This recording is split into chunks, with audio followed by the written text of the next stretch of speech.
máquina me chamou e eu não devia ter atendido. Era uma viela escura numa metrópole estrangeira, não um centro vibrante, mas um canto esquecido, com cheiro de mofo e promessas quebradas. Eu estava perdida, não só de endereço, mas de esperança, uma viajante solitária e ansiosa que precisava de dinheiro desesperadamente. Foi então que vi um caixa eletrônico velho e decrépito. Encaixado entre dois prédios abandonados, ele emanava um brilho verde esmeralda doentio, quase hipnótico, e sussurrava. Sim, eu juro, sussurrava meu nome.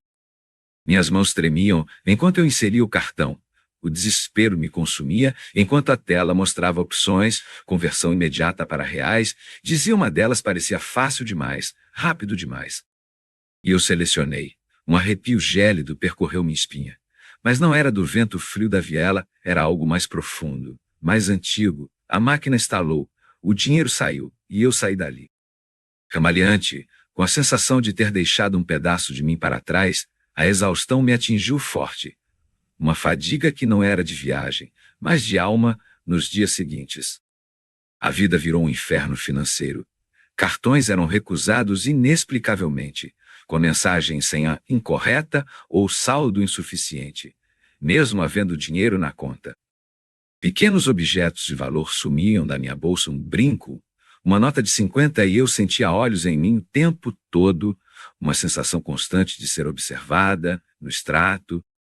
O choque à taxa de câmbio era um roubo, um prejuízo colossal, mas eu sabia, no fundo, que o custo ia muito além do monetário. As sombras dançavam na minha visão periférica, longas, finas. Quase humanas. Eu piscava, e elas desapareciam. Eu olhava diretamente e não havia nada. Apenas a parede, a rua, o vazio, o sussurro, porém. Nunca ia embora, ele me seguia. Uma promessa de dívida, ou de algo pior. O que aconteceu a seguir foi tão estranho que, se você está preso nessa história, saiba que o pior ainda está por vir. Voltei para o Brasil, aquele inferno, porém, não me deixou. A dívida, um buraco negro, me engolia. Os cartões continuavam sendo recusados, minhas contas, sempre no vermelho. Mas o pior não era o dinheiro, era a presença. Objetos se moviam, sozinhos. Minha caneca de café, na cozinha, aparecia no meu quarto. Chaves sumiam, reapareciam em lugares impossíveis. Eu via, com meus próprios olhos, a sombra de um braço longo estender-se na parede, e quando eu piscava, sumia as vozes. Elas vinham dos aparelhos eletrônicos, do rádio desligado, do celular em modo avião, sussurros distorcidos, um chiado que formava frases, a taxa, o preço. Meus sonhos eram um tormento, uma figura magra, esquelética, os olhos eram de moedas. Símbolos de dólar, euro, iene, tudo girando em um brilho doentio. A mão dela, estendida, sempre estendida para mim. Eu comecei a pesquisar, desesperada, digitei o nome da cidade. O caixa eletrônico, e encontrei lendas urbanas, um cobrador de dívidas, dizia um agiota sombrio. Ele se manifestava em transações injustas, em lugares de desespero financeiro. Havia outros relatos, pessoas que perderam dinheiro e a sanidade, perdas financeiras abusivas e depois os eventos inexplicáveis, descartados como loucura, como meras coincidências. Mas eu sabia que não era. Tentei o banco, a burocracia era um monstro sem rosto. Um labirinto de espera, atendentes apáticos, evasivos, como se soubessem de algo, mas não pudessem falar. Ou não quisessem. A presença crescia, mais audível, mais visível. Os sussurros não eram mais apenas nos sonhos, eles estavam no meu apartamento, a taxa, o preço, repetindo incansavelmente. Eu estava emagrecendo, meu corpo doía, uma exaustão profunda, que sono nenhum curava. A minha energia vital estava sendo drenada. Não era só dinheiro que ele queria, não. Ele queria o valor da perda, a essência da minha segurança, do meu bem-estar. Ele queria tudo. O que aconteceu a seguir foi tão estranho que, se você está preso nessa história, saiba que o pior ainda está por vir. De volta ao Brasil e afogada em dívidas, a protagonista é assombrada por um cobrador de dívidas sobrenatural. cuja presença se intensifica com fenômenos inexplicáveis e vozes. Ele não busca apenas dinheiro, mas sua essência vital, drenando sua energia e ameaçando sua própria existência.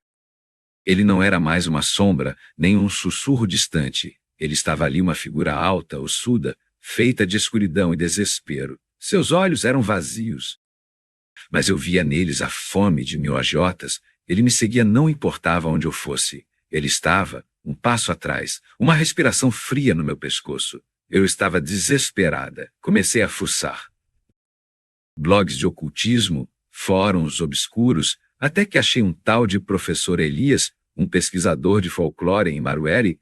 Ele falava de brechas digitais, de pactos velhos em roupagem nova. Aquela opção de conversão imediata não era só um golpe financeiro, era um portal, um pacto digital disfarçado.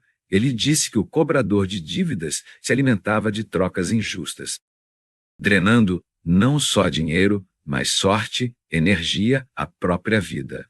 A máquina era só a porta agora. Ele estava ligado a mim como um parasita, um carrapato da alma. Meu corpo estava falhando. Eu emagreci, a pele tornava-se cinzenta e os olhos fundos. Cada passo era um peso e minha energia sumia. Ele estava me sugando, literalmente, pois se alimentava do meu medo, do pavor da falência, de não ter nada, de virar pó. Eu sentia isso em cada fibra do meu ser a cada noite. Ele crescia um pouco mais e eu diminuía. A dívida não era só em reais, era a minha vida, e o pagamento final seria eu mesma convertida, drenada. Ele me encurralou no meu apartamento. As paredes pareciam se fechar, o ar rarefeito. Sua voz, um rosnado seco, gutural, o justo pagamento, ele sibilava. O justo pagamento, eu estava encurralada. As paredes pareciam respirar o ar. Denso, o cobrador de dívidas era real, alto. Esquelético, seus olhos, buracos negros com símbolos de moedas girando. Ele estendeu a mão, longa, ossuda, queria meu último suspiro. Minha vida inteira senti o frio da falência. O terror me consumia, mas algo clicou. Ele se alimentava de desequilíbrio, de transações injustas. Eu não podia pagar mais. Eu tinha que recusar. Minha voz falhou. Respirei fundo. Lembrei do que era ter segurança, ter controle. Fechei os olhos. A figura sombria ainda lá. Eu não ia pagar. Não ia ser drenada. Você não pode converter isso. Eu gritei. Minha própria voz me surpreendeu. Projetei tudo, minhas memórias de valor, de esforço, de liberdade. Imaginei o dinheiro voltando, não o físico, mas o valor intrínseco. A energia roubada estava revertendo a transação mentalmente, com toda a minha força. O valor real não pode ser convertido por ele. Eu berrei de novo. A entidade urrou um som seco. Como notas rasgadas, seu corpo sombrio se contorceu, desfazendo-se lentamente. Os símbolos de moedas em seus olhos se estilhaçaram, viraram pó. A sombra recuou, dissolveu-se no ar frio. A presença opressora sumiu, meu apartamento ficou silencioso. Apenas minha respiração ofegante preenchia o vazio. Eu estava exausta, mas livre. A conexão tinha sido quebrada, sussurros pararam. As sombras não dançaram mais. O horror sobrenatural se foi. A perda financeira. Essa ficou uma cicatriz, um lembrete amargo.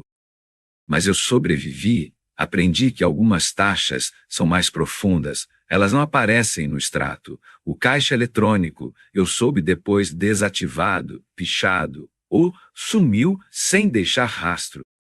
Aquele portal fechado, eu vi tudo, senti tudo. E estou aqui para contar. E você, o que faria no meu lugar? Enfrentaria ou fugiria? Deixe sua opinião nos comentários. Sua história pode ser a próxima. Não se esqueça de se inscrever no canal. Temos histórias todos os dias, 2 vezes ao dia. Fique ligado.